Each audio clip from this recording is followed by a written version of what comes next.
Hey yo, Black Fists and Red Blades here with a story idea I would love to see. Though I fell off of the series for Dragon Ball Super, there was still an opportunity I wanted to play out. While I am not an expert of the lore on Dragon Ball Z, I still think this fan story arc would be a good idea. I'm purposely using my ignorance to fuel this storyline, so please forgive and enjoy.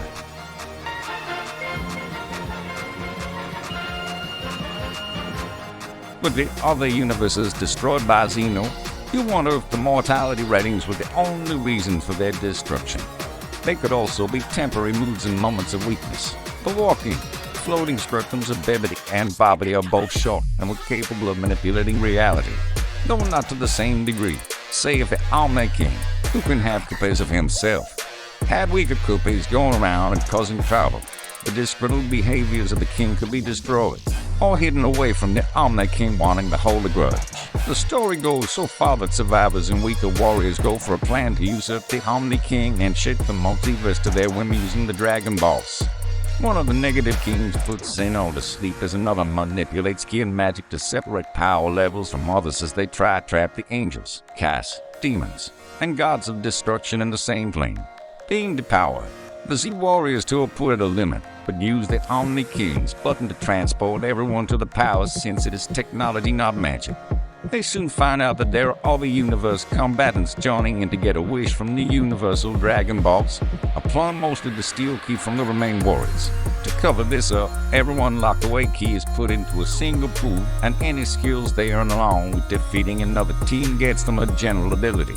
With this nerf, no Kaioken, no Super Saiyan are powering up initially. Because of this, Vegeta, Goku and Piccolo are on the same level as Tien, Krillin and Yamcha. Through the battles, the Z Warriors have to rely on team tactics to fight instead of just regular death matches. Krillin, being the most used to team with the Namekian archers, chosen as team leader and guide the others on who to face. During this time, there are the conflicts with the Z Warriors. Yamcha wants revenge on Vegeta, seeing how he is responsible for their first deaths, wanting to jump him. Tien looks at him in disgust, knowing that isn't their way, and Vegeta not only has a family, but also fought to save the Earth. The two battle, and Yamcha fights and argues with Tan, saying how his life was stolen only to come back to be ruined by the same man who made him a joke. At the end of the battle, Tan is on the ground and Yamcha takes his shoes and burns them, declaring victory. Tan is confused, but sees the man look flustered as he looks to the side, without sensing it was the only clue that they were being watched by a rival team skulking about. Yamcha declares he quits the team and leaves. The other issue is Piccolo blanking out the often where he keeps hearing Kama's voice. With the Dragon Balls made by the Namekians to begin with, it made sense that the balance of magic and power would allow one to manipulate reality as well. This concerns Vegeta, making him feel that the Namekian is going crazy. Goku vouches for Piccolo, saying that he's probably having some affect from the area. During the battles, the groups are stuck in larger inner rooms with their respective pools of energy. With the defeat of the teams, they manage to gain sensing, K-blasts, flight, power-ups eventually, not transformations. While several battles go on, Yamcha tries to talk his way into another team of human-like aliens and chooses to stay with them.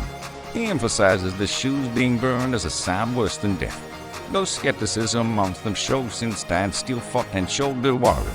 Yamcha knows their numbers and instead of arguing, takes out two before charging the one with foresight and rushes for their pool of energy, trying to deplete their powers. Wolfang Fist is used to a crazy degree, taking most of them out. The pool remains and Yamcha is killed. His soul wanders in space as reality is warped between planes, and he just hopes that his sacrifice did something for the team. Piccolo starts to show that he can sense which direction the Universal Dragon Balls are and what abilities are available in the arenas. At some point, Krillin uses Destructodon, an attack with multiple ringed destructor discs encircling him and cutting into anything that gets near him. The group then moves on as they gain their strengths as well. Toward the final battle, Piccolo gets a different power and tries to wake the Omni King. The king barely stirs, but sends a message to Piccolo in the form of Kama. The message tells him that he has inherited the ability to control magic and harness Dragon Balls as well. His fusion merely made him balance. When Piccolo tells the others, he tries to create a set of balls but can't. Instead, he sees that he can allow one of the rules to weaken. They allow transformation to occur, breaking Goku and Vegeta out of a tight spot. The next part, Piccolo gets a different transformation, turning into a Dragon Sage mode with a similar staff to Camus. This transformation allows him to pull energy from the other group, but the fools prove formidable. As they continue on and defeat the others, they try to head to the Omni King's throne and find him suspended in the air encased by an energy sphere. The weaker kings see that they were still able to fight and use the collective energies to try and force the group to disappear. At the last second, the other fighters pass their strengths into Piccolo, and he is able to withstand the reality-warping powers of the False King's Warp, transforming into Omega Shaman.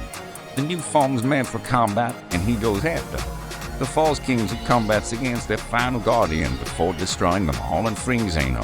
Toward the end, Piccolo resets the universes and is awarded with 2 transformations. The worlds are reset, and Zeno tasks him to search for hidden dark sides. That's all for the storyline. I have another idea. It won't really make sense in the Dragon Ball Super timeline. Either way, hope you enjoyed. Have a good one, y'all. Black Fists and Red Blades signing out.